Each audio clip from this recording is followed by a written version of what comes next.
ಅಂತೀರಾ ಸರ್? ಇವಾಗ ಜನರು ಆಲ್ರೆಡಿ 1 ವರ್ಷಗಳ 12 ತಿಂಗಳು ಆಗ್ತಾ ಇದೆ. ಇವತ್ತು ಸರ್ಕಾರದ ವಿರುದ್ಧವಾಗಿ ಅಲ್ಲೇ ಯಾವ ರೀತಿಯಲ್ಲಿ ಬೀಸ್ತೈತೆ, ಯಾವ ರೀತಿಯಲ್ಲಿ ಆಗ್ತೈತೆ ಅನ್ನೋ ವಿಚಾರದ ಬಗ್ಗೆ ಭಾಳ ಸ್ಪಷ್ಟವಾಗಿ ಜನರು ಜನಾದೇಶವನ್ನು ಈ ಲೋಕಸಭಾ ಚುನಾವಣೆಯಲ್ಲಿ ಕೊಡುವಂಥ ಕೆಲಸ ಮಾಡ್ತಾರೆ. ನಾವು ಎಲ್ಲ ವಿಚಾರಗಳನ್ನು ತೋಲನೆ ಮಾಡೋಂಥ ನೋಡೋಂಥ ಸಂದರ್ಭದಲ್ಲಿ ಕೂಡ ಈ ಸರ್ಕಾರ ಯಾವುದೇ ಒಂದು ಅಸ್ತಿತ್ವವನ್ನು ಉಳಿಸ್ಕೊಳಕ್ಕಾಗಲಿಲ್ಲ. ಅವರಲ್ಲಿ ಅನೇಕ ಗೊಂದಲಗಳಿರೋ ಕಾರಣ ಲೋಕಸಭೆಯಲ್ಲಿ ನಮ್ಮ ಭಾರತೀಯ ಜನತಾ ಪಾರ್ಟಿ ಒಂದು ಶಕ್ತಿಶಾಲಿ ರಾಜ್ಯವಾಗಿ ಹೊರಹೊಮ್ಮುವಂಥ ಕೆಲಸ ಆಗುತ್ತೆ.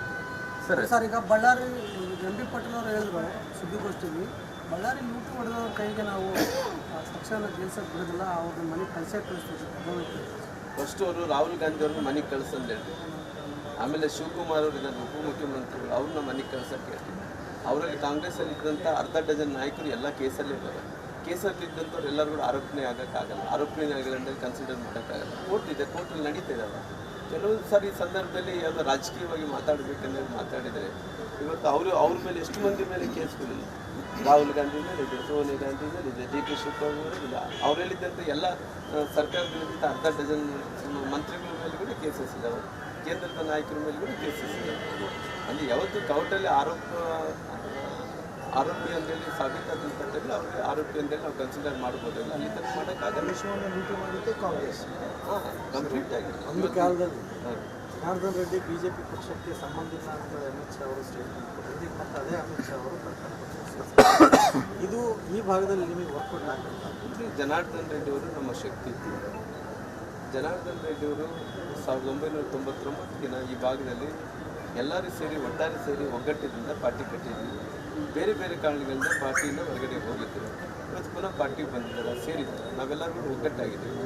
ಒಗ್ಗಟ್ಟಾಗೋದ್ರಿಂದ ಅವ್ರಿಗೆ ಅಸಮಾಧಾನದಿಂದ ಏನೇನು ಮಾತಾಡ್ತಾರೆ ಜನರು ಒಪ್ಪಲ್ಲ. ಯಾಕಂದರೆ ಅವರೆಲ್ಲರೂ ಕೂಡ ಒಂದಾಗಬೇಕಂತ ನನ್ನಲ್ಲಿ ಎಷ್ಟು ನಮ್ಮಲ್ಲಿ ಎಲ್ಲ ನಾಯಕರಲ್ಲಿ ಎಷ್ಟು ಭಾವನೆಗಳಿತ್ತು, ಜನರ ಭಾವನೆಗಳು ಇದು ಹಂಗೆ ಇರೋ ಕಾರಣ ಇವತ್ತೆಲ್ಲರೂ ಕೂಡ ಒಂದಾಗಿದೆ. ಈ ಚುನಾವಣೆಯಲ್ಲಿ ಎಲ್ಲರೂ ಸೇರಿ ಒಗ್ಗಟ್ಟಿಂದ ಗೆಲ್ತೀವಿ. ಸರ್, ಈಗ ಒಂದು ವಿಚಾರ ರಾಮ್ಲು ಸರ್, ಈಗ ತಾವು ಮೈತ್ರಿ ಇದೆ, JDS ಮೈತ್ರಿ ಇರೋದ್ರಿಂದ ಈ ಕ್ವಶನ್ ರೈಸ್ ಆಗಿರೋದು. ಈಗ ಮಾಗಡಿ ಶಾಸಕ ಬಾಲಕೃಷ್ಣ ಅವರು ಒಂದು ವಿಚಾರ ಹೇಳಿದ್ದಾರೆ. ಕುಮಾರಸ್ವಾಮಿ ಅವರು ಮುಖ್ಯಮಂತ್ರಿ ಇದ್ದಾಗ ನಿರ್ಮಲಾನಂದ ಸ್ವಾಮೀಜಿ ಸೇರಿದಂತೆ 47 ಜನರ ಫೋನ್ನ ಕದ್ದಾಲಿಕೆ ಆಗಿದೆ ಅಂತೆ. ಆ ವಿಚಾರ ನಿಮ್ಮ ಮೇಲೆ ಪ್ರಭಾವ ಬರುತ್ತಾ ಅಂದ್ರೆ ಬಿಜೆಪಿ ಪಕ್ಷದ ಮೇಲೆ ಅಂತ? ಕದ್ದಾಲಿಕೆ ಪ್ರಾರಂಭ ಮಾಡಿದಂಥದ್ದು ಕಾಂಗ್ರೆಸ್.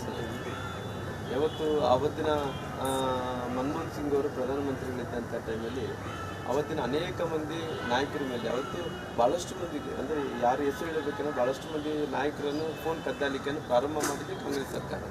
ಹಾಗಾಗಿ ಇವತ್ತು ಕುಮಾರಸ್ವಾಮಿ ಅವರು ಆ ರೀತಿ ಮಾಡೋಂಗಿದ್ದಾಗ ಬಹುಶಃ ಅವ್ರ ಹತ್ರ ಜೊತೆಯಾಗಿ ಸರ್ಕಾರಗಳು ಮಾಡ್ತಿದ್ದಾಗ, ಹಂಗಾಗಿ ಇವತ್ತು ಅವರು ಎಲ್ಲ ಒಂದು ಕಡೆ ಇವತ್ತು ಬಿಜೆಪಿ ಹತ್ರ ಮೈತ್ರಿ ಮಾಡ್ಕೊಂಡಿದ್ದಾನೆ ಅನ್ನೋದಕ್ಕೋಸ್ಕರವಾಗಿ ಹಲವಾರು ವರ್ಷಗಳಿಂದ ನೀರಿನಲ್ಲಿ ತ್ಯಾಜ್ಯ ಸೇರುತ್ತಿರೋದು ಗೊತ್ತಿದ್ರೂ ಕೂಡ ಯಾರೂ ಧ್ವನಿ ಎತ್ತಲಿಲ್ಲ. ಕಳೆದ 10 ವರ್ಷದಿಂದ ಈ ಶಿವಮೊಗ್ಗದ 8-10 ಕಡೆ ಇದಕ್ಕಿಂತ ಹೊಲಸಾಗಿರುವಂತಹ ನೀರು ಡೈರೆಕ್ಟ್ ಆಗಿ ಬಂದು ಸೇರುತ್ತೆ. ತುಂಗೆ ಮಲಿನ ಆಗ್ತಿದ್ದಾಳೆ, ಜನರು ಅದನ್ನೇ ಕುಡಿಯುತ್ತಿದ್ರು. ಅಧಿಕಾರಿಗಳು ಮಾತ್ರ ಕಣ್ಮುಚ್ಚಿ ಕುಳಿತಿದ್ದಾರೆ. ಈ ನೀರನ್ನ ಕುಡಿಲಿಕ್ಕೆ ಸಾಧ್ಯ ಇದೆ ಅಲ್ರಿ? ಇದು ಮನೆಯ ಟಾಯ್ಲೆಟ್ ನ ನೀರಿದು. ಸ್ವಲ್ಪ ಆದ್ರೂ ಮನುಷ್ಯತ್ವ ಇದೆಯನ್ರಿ ನಿಮ್ಗೆ? ಆದ್ರೆ ಹಿಂದೆ ಮುಂದೆ ನೋಡದೆ ತುಂಗೆಯ ಮಾನ ಉಳಿಸೋಕೆ ಮುಂದಾದ ಏಕೈಕ ಚಾನಲ್ ಈ ತೆಪ್ಪಾದ ರ್ಯಾಲಿ ಮಾಡುವ ಮೂಲಕ ಸರ್ಕಾರವನ್ನ ಎಚ್ಚರಿಸುವಂತ ಪ್ರಯತ್ನವನ್ನ ಮಾಡ್ತಾ ಇದ್ದೀವಿ.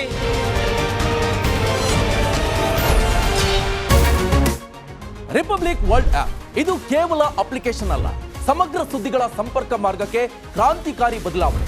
ರಿಪಬ್ಲಿಕ್ ವರ್ಲ್ಡ್ ಆಪ್ ಕೇವಲ ಸುದ್ದಿ ಅಪ್ಲಿಕೇಶನ್ ಪರಿಚಯಿಸುತ್ತಿಲ್ಲ, ಬದಲಾಗಿ ಡಿಜಿಟಲ್ ಸುದ್ದಿ ಬಳಕೆಯ ಹೊಸ ಯುಗಕ್ಕೆ ನಾಂದಿ ಹಾಡ್ತಾ ಇದೆ. ಇದೊಂದು ಬ್ರೇಕಿಂಗ್ ನ್ಯೂಸ್, ಪ್ರಭಾವಶಾಲಿ ಕಾರ್ಯಕ್ರಮಗಳಿಗೆ ಗಟ್ಟಿಯಾದ ವೇದಿಕೆ. ಇಲ್ಲಿ ಕೇವಲ ತಾಜಾ ಸುದ್ದಿ, ಅದರ ನೇರ ಪ್ರಸಾರ ಮತ್ತು ಚರ್ಚೆಗಳಿಗೆ ಮಾತ್ರ ಅವಕಾಶ.